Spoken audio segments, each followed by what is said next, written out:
இன்றைக்கி வந்து 4:03ங்க. நம்ம வந்து விதை நெல் தான் விட போகிறோம். அதுக்காக வந்து 2 மணிக்கு வந்து இது மாதிரி பில்லியெல்லாம் பிடிச்சி வச்சிட்டோம். பிடிச்சி வச்சுட்டு வீட்டுக்கு போகும்போது தூரம் வந்து அப்படியே லைட்டாக போட்டுனே இருந்துச்சு. அதுக்கப்புறம் தூரம் லிட்டு இருந்தேன். நம்ம கிணத்துல தாங்க வந்து நெல் வந்து போட்டு வச்சுருந்தோம். அதை தூக்கின்னு வந்துட்டேங்க. எடுத்துன்னு வந்துட்டு அதுக்கப்புறம் அப்படியே பிள்ளையாரெல்லாம் அப்படியே கற்பூரம் ஏற்றிட்டு தேங்காயெல்லாம் வந்துச்சுங்க. அதையும் அப்படியே உடச்சிட்டு அதுக்கப்புறம் பிள்ளையாராண்ட கொஞ்சம் அப்படியே நெல் வச்சுட்டு நெல் கொஞ்சம் நல்லா கையில் எடுத்து பார்த்தோம். ஓரம் இருக்கிற நெல் எல்லாமே வந்து நல்லா முளைஞ்சிருந்துச்சி. ஆனால் இந்த சாக்கில் நடு சென்டரில் கட்டி வச்சுருக்க நெல் எல்லாமே கொஞ்சம் வந்து டைட்டாக இருக்கவே சரியாக வந்து முளைக்கல பழகுதுங்க.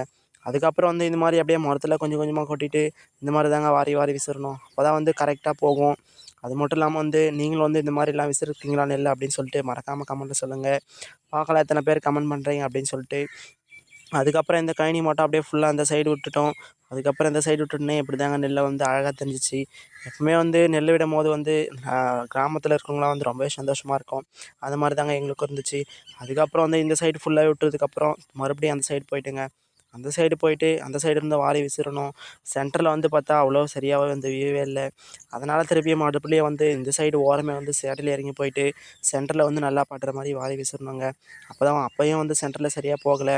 அதுக்கப்புறம் வந்து தூரமாக இருந்து போட்டதுக்கப்புறம் தாங்க சென்டரில் வந்து ஓரளவுக்கு விழுந்துச்சு. ஃபுல்லாக வந்து இந்த நெல்மணிகள் எல்லாமே வந்து விட்டு முடிக்கவே வந்து 5:30 மணிக்கு மேலே ஆகிடுச்சு. இந்த வீடியோ உங்களுக்கு பிடிச்சிருந்தா நம்ம சேனலை சப்ஸ்கிரைப் பண்ணிட்டு மறக்காமல் ஒரு லைக்கை தட்டி விட்ருங்க.